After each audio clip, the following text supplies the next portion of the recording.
Good morning, afternoon, evening, ladies and gentlemen. My name is Zachary Nolan. My name's Carl Nolan. This show slaps. This show cooks. I like it. It 100% cooks. It cooks. We're 3 episodes in, all three, in my opinion, intrigued. bangers. I'm intrigued. Bangers. Oh, first one, you know. Like, I mean, first one was a little weaker. Big tier banger, but... I'll put it this way. It was enough to get me interested in what was more to come, and this cooked. So we totally found out something nefarious. Yeah. What's the deal with the Old Republic? Because it's Adam is an Old Republic planet. It seems like the kind of the vibe everyone was getting was correct in the sense of that this planet has been cut off. I guess the question for a lot of people was, how long has it been cut off? And the answer is, long time. Yes. Long ass time. They're still studying Alderaan. Okay, well, we'll get to that. Okay, so honestly, this episode does well.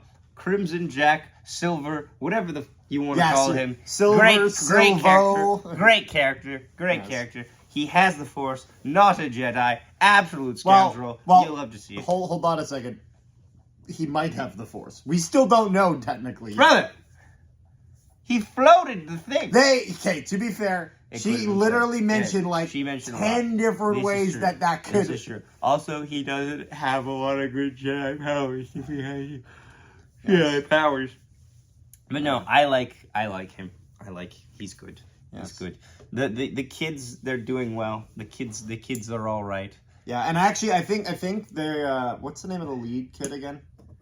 No clue. Okay, I'll put it this way. I actually think that now that it's not just centered around him and his dad, he's a lot better. He's settling in. He's settling in. As are the other kids, I'd say. Neil did need to settle in. We love Neil. KB, is it KB? KB has settled in really well this episode. Yeah. What was the name of that woman we met? You're not talking about Fern. You're talking you're talking about the owl chick? Yes. I can't remember. Like Mary? Yeah, I don't know. She was great. She was great. Perfect addition to the Star Wars universe. So the first gave a little bit of a almost Guardians of the Galaxy slight vibe to some of that. But so still Star Wars. Let's first talk about this first part here. Is what was I gonna say? Them breaking out of jail is fun. That was fine. That was all right. Everyone's logic makes sense. Seeing the evil captain, that's great because them going back to the droid was key.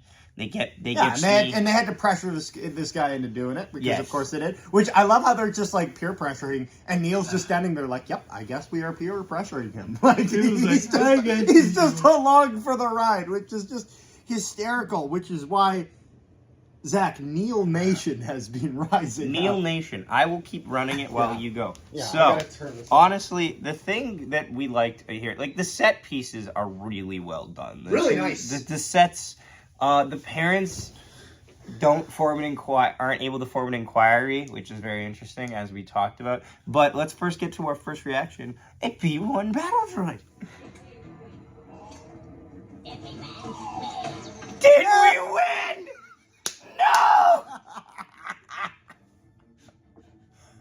Aren't those nice to see? And what does he say, Zach? He said, did we win the war? And then he fucking falls apart. And it's like... Oh, it's bless your heart. God bless. It's funny. When he started going through droid by droid, I'm like thinking, we gotta see something. You know what I mean? Well, I looked at it before. I looked at droid before.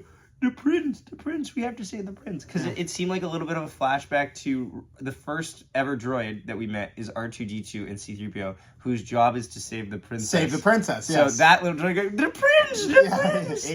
It gives a we have to save the prince! I was wondering something kind of like that. It definitely gives that kind of a vibe. There's a great scene between, it's actually very Pirates of the Caribbean-esque. Very. In between, Crimson Jack, and I'm calling him Crimson Jack because that's an easier name to remember. And I forget who. His former crewmate or whatever. Something like that. Yeah. His former crewmate. Really good scene. And we don't actually get a resolution to the scene. We get a cutaway to the next scene, which makes me very uneasy because I'm like, whoa, how does that conclude? I wish we had a little bit of a payoff to that scene almost but I think also too they're hiding the idea that he just probably just shoots the guy. his old crewmate, which is very, very villain material. But I think we're hiding some of the parts of that. I mean, we're dealing with space pirates after all. That's kind of that's to be expected. fair. That's fair. Yeah. Now, but no. So they go to get out, and big issue is that they're attached to this fuel line, and that thing is just not giving up. So he kind of causes a bit of havoc. So can we talk about for one smart thing, the fuel line being virtually indestructible? It's a good economic decision right there. Yeah, combine your fuel line and your anchor, I guess. Well, yeah, and also, too, you don't want people skimming you. Yeah. So this is good. And then the fuel line snaps when they go to hyperspace, and oh, Jesus.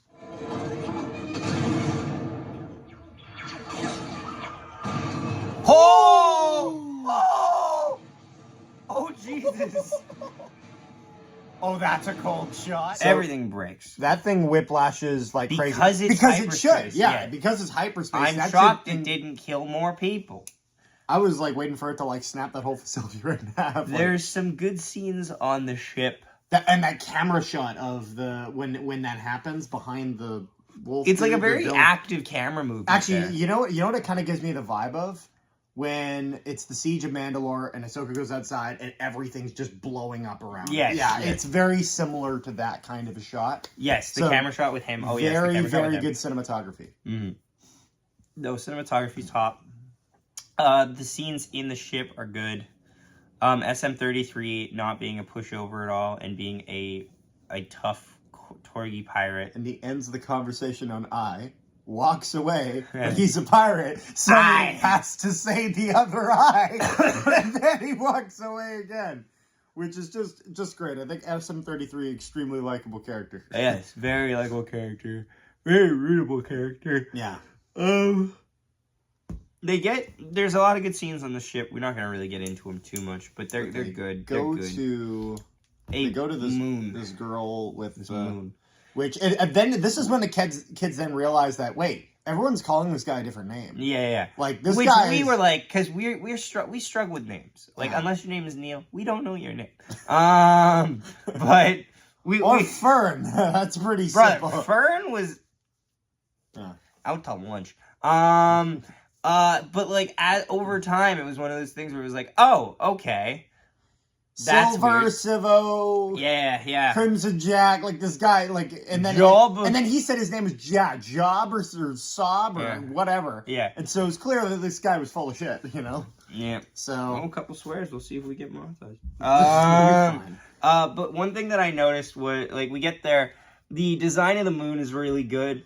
I'm not even going to talk about the parameters of being able to breathe on the moon.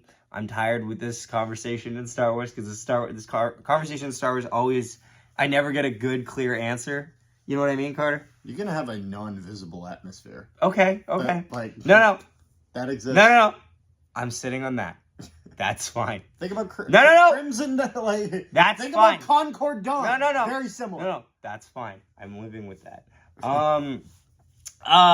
The owl design, the design of the character here, the owl, is really well done. It looks interesting, so lively, and I like that. So at first we thought maybe this was going to be a familiar character because it seemed like they were intentionally hiding it, which they were. However, I think now it's just that because she's so small, you're expecting almost like Sid from like Bad Batch, like this kind of. I was until I noticed the hands. The hands gave me that's true. But they were trying to ease everything in this scene is great. Them getting the maps and everything, her stalling. I don't know how much she was actually going to try to help the kids other than... Also, I don't know who did the music or the score, did a very, very good job at adding that very mystic kind of a vibe to that whole scene. And we find out that the kids' planet is possibly one that was protected from by the Old Republic because they're learning about Coruscant and Alderaan. Oh, good God. Any nearby planets? In school we learned about Coruscant and Alderaan. Alderaan? It's the Ward here. What Ward? Fascinating. Oh! They don't know! They don't know! That is an uh-oh They don't know! That is an uh-oh moment. Ba-boom, big laser. That is an uh-oh moment. All the wrong chunks everywhere. Yes, that is an uh-oh moment. So, Yeah. Interesting, and they don't know about the war. They're just stalling. They show the X-Wings, and I made a point of saying this. The X-Wings win over the night with the spotlights look so good. I Very love Imperial. Yes, I love the idea that something is so intimidating. Like we almost get it like from the perspective of a kid because it's like this imposing spotlight on you. Yeah. The kids get kind of a half answer from Crimson Jack here. Yeah. They don't get a real answer. There's a few things that I think are really nice. One of them is that based on the conversation that, again, this is where KB really actually gets some time to shine. Based on that conversation she has with the owl chick, when they get back to the ship, she makes sure to use the leverage of this guy wanting to get out of here to get the information out of him. Because it's very easy, they can go on the ship and, It's true. So she's using that as leverage. Yeah. SM-33 is like, here's my flamethrower. You're telling this kid something. Yeah. This is the whole scene, and then the scene of them flying after is great. And also, I'm not 100% sure of this, but when the X-Wing is kind of issuing to the ship to kind of stop or whatever, sounds like Jon Favreau's voice. Not 100% sure, but, I think you said, 80%? Something like that? I was 80% sure. Yeah. Decently likely. Just thought I may have picked up on Really good episode. Yeah. No, Really this is episode. good. Is there anything else you'd like Gives to add? opportunities for stuff going forward. I'm curious to see how exactly the New Republic factors into this. I hope we get some more information about the Old Republic, and I hope this maybe gives Disney a little bit of an idea that Old Republic content is very interesting to the fandom, and I hope that they can at some point sway in that direction. So yes, thank you so much for watching. Please leave a like on the video, subscribe, comment down below, and we will see you next time when the Winnipeg Jets take on the Vegas Golden Knights tomorrow. Yay. How did my father die? Like a panther.